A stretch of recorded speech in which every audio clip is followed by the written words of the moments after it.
Lembrando que um dia ele volta a Nazaré, né, e vai na sinagoga num dia de sábado com sua família. E lá o ministro pega o pergaminho e dá para ele. E quando ele desenrola, no centro da sinagoga, ele lê o profeta Isaías, que fala: "O Espírito do Senhor está sobre mim, pelo que me ungiu, e enviou-me para anunciar a boa nova aos pobres, para sarar os contritos de coração, para anunciar aos cativos a redenção dos cegos, a restauração da vista, para pôr em liberdade os cativos, para publicar o ano da graça ao Senhor." E Jesus fala: "Neste dia acaba de cumprir a escritura." O povo revolta e pergunta: "Esse homem que finge ser o nosso Salvador?", né? E Jesus não é aceito pela sua própria comunidade, né? Ali na sua própria pátria ele é rejeitado. Inclusive sai correndo atrás dele, tentando apedrejar ele. E ele foge ali de Nazaré e volta, né? Passando nas suas aldeias. É interessante também que isso aconteceu, mas tinha aquelas pessoas, né, que ficaram fascinadas por Jesus. E um deles é Mateus. Mateus morava em Cafarnaum, era um cobrador, um coletor de imposto, né, e foi o quinto a ser chamado por Jesus. Mateus estava ali sempre em volta da praia, né, ouvindo de longe Jesus falar, e um dia Jesus, até para já ir embora ali de Cafarnaum, ele passa e olha para Mateus e fala com Mateus, né: "Segue-me." E Mateus adere ao convite dele. Mateus ficou muito feliz. E aí faz uma festa na sua casa, com certeza chamou os coletores de impostos, que eram os amigos dele da época, para participar do banquete que ele ia oferecer para Jesus, né, por causa dessa nova vida que ele resolveu aderir. E aí, engraçado que sempre os fariseus e os escribas sempre no pé de Jesus, né. Aí eles viram para Pedro, para João, Tiago e André e perguntam, né: "Mas esse aí, Jesus, fica comendo com os coletores de impostos, com esses pecadores, com essas pessoas?" Aí Jesus ouve, né, e aquela passagem que ele fala, né: "Eu não vim para os justos, o médico ele cuida dos doentes, eu vim para salvar as almas, eu vim para resgatar os pecadores, porque o Deus é um Deus de misericórdia." E assim era a caminhada de Jesus, né. E depois que ele lá participa do banquete, aquela alegria toda, ele chama Mateus no particular, porque Mateus era um cara bem estudado, né, e pede a Mateus que registre tudo o que ele visse e testemunhasse, para ser um dia revelado às gerações futuras, que somos nós, graças a esses evangelhos que nós sabemos da vida do nosso Jesus Cristo, do Messias, o Filho enviado de Deus. Também a história do centurião romano, né, que morava em Cafarnaum, Cornélio, que procura Jesus e pede a Jesus que curasse o seu servo vítima de paralisia. Era um servo muito querido. E Jesus o recebe acolhendo ele, né, dando um abraço, passando a mão pelo pescoço desse centurião, porque ele era considerado um gentio. Gentio é aquele não hebreu, era considerado um pagão, e Jesus o acolhe, independente de ser, né, gentio, de ser hebreu ou não, e ele pede a Jesus que curasse o seu servo. E Jesus fala que curaria ele, que eu vou até na sua casa então para curar ele. E aí é aquela passagem que ele fala, né: "Senhor, eu não sou digno que entreis em minha morada, mas dizei uma só palavra e meu servo será salvo." Jesus ficou tomado de tamanha emoção com a fé daquele homem, né? Um homem que inclusive nem hebreu era. E Jesus fala que jamais viu tamanha fé em todo Israel e fala: "Seja feito conforme a sua fé." E assim procedeu, né? Esse servo dele ficou curado. É muito bonita essa fé desse centurião romano. Também temos, né, o episódio de Marta e de Maria, né? Que Jesus foi o irmão delas, que Jesus era amigo, gostava demais. Sempre quando ele ia a Betânia, que significa casa da pobreza, ele visitava, ficava inclusive hospedado com seus discípulos na casa dele.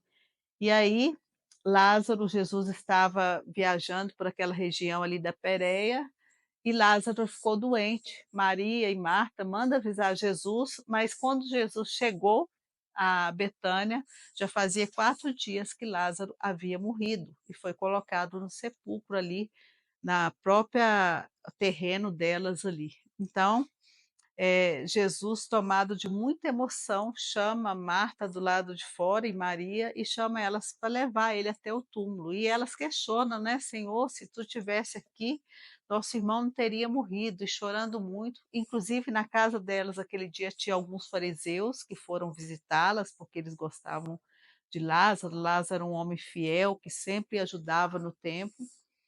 E aí o Jesus chama para levar ele até esse sepulcro.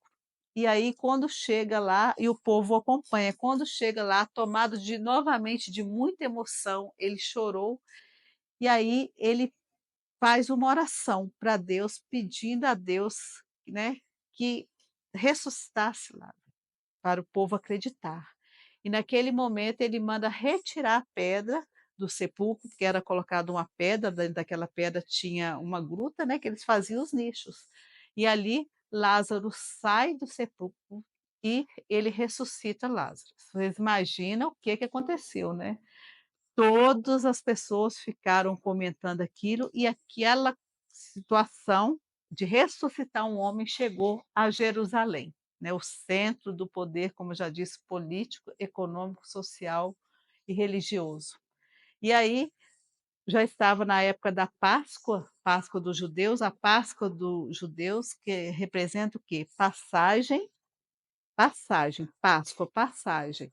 E foi para lembrar, eles comemoravam, né, quando Deus libertou o povo hebreu da escravidão do Egito, abriu o Mar Vermelho para eles passarem, para levá-los para a terra prometida, né? Libertou eles da escravidão para a liberdade. Moisés, na época de Moisés. Então, isso significa a Páscoa que eles comemoravam. A Páscoa, para nós que somos cristãos, já significa o quê? Passagem também da morte para a vida. No caso, Jesus ressuscitou. E eles vão a Jerusalém para comemorar a Páscoa. Mas o nome de Jesus já tinha crescido muito, ele estava incomodando demais, principalmente pela forma que ele falava desse reino de Deus. Ele estava incomodando, né, os sacerdotes, os fariseus, os saduceus, eles tinham medo de perder o poder. E aí, os próprios discípulos de Jesus não queriam que ele fosse a Jerusalém aquele ano, mas Jesus falou que tinha que ir e já estava preparando eles para a sua morte também, né. Eles não entendiam muito, era tudo muito novo para eles, mas Jesus já foi preparando, falando aqueles dias da morte. E aí, quando dá um próximo à Páscoa, Jesus inclusive um dia vai lá no templo e fica indignado com o que eles haviam feito com a casa de Deus, né? Um grande comércio. Foi aquele dia que Jesus derruba as mesas dos cambistas, solta lá os animais que eram oferecidos para o sacrifício, o carneiro, ovelha, tinha boi, pombas, né? Cada um comprava de acordo com o seu poder aquisitivo, e Jesus derruba, solta os animais, insulta os fariseus, e aquilo foi um horror, né? Ele ficou muito bravo. E aí, quando o sumo sacerdote, que era o responsável pelo povo de Israel e pelo templo, né, ele era o alto escalão do sacerdote, a nobreza sacerdotal, que era Caifás, que já estava há 17 anos no cargo, aparentemente um homem inofensivo, um homem bom, era saduceu, responsável por pela condução, né, dos julgamentos no Sinédrio. Ele fica sabendo disso e pergunta ao seu guarda responsável por pelo templo, né, vão pôr assim um capitão, por que que eles não prenderam aquele homem? Por que que não prenderam Jesus? Afinal de contas, Jesus era pobre, não tinha nenhuma espada com ele, não tinha nenhuma, né, nada que impedisse eles de prender, porque inclusive aquele povo da região lá da Galileia era chamado de, judeus rudes, na verdade judeu da periferia, né, era chamado pelo povo da Judéia. Então, esse soldado, esse capitão, falou assim: "Olha, os meus soldados não prenderam eles, prendeu ele, por quê? Porque eles tiveram medo. Se ele ressuscitou um homem em Betânia, o que que ele não faria conosco?". Então eles têm medo de prender Jesus. E aí Caifás ficou muito preocupado, porque o nome de Jesus estava tomando uma dimensão e que os sumos sacerdotes ficaram assim indignados, né. E Caifás inclusive falava que toda a obra que Jesus fazia era por obra do Satã e não de Deus, né, é isso que ele falava.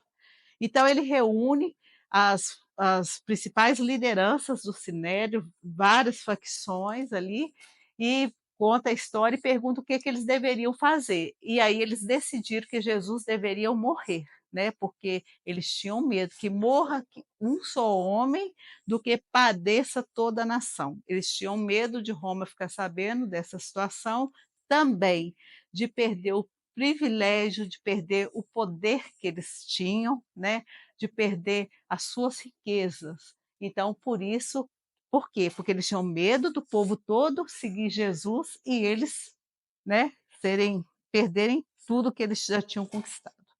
Então, aí eles planejam a morte de Jesus já 10 meses antes. E Caifás ficava indignado, né, de saber que aquele homem falava que perdoava os pecados, que colhia milho no dia de sábado, que curava leprosos, que curava doente, e que ele ficava indignado. Agora ele precisava arrumar um jeito para incriminar Jesus, né, eles tinham que arrumar um jeito para levar Jesus para o sinédrio.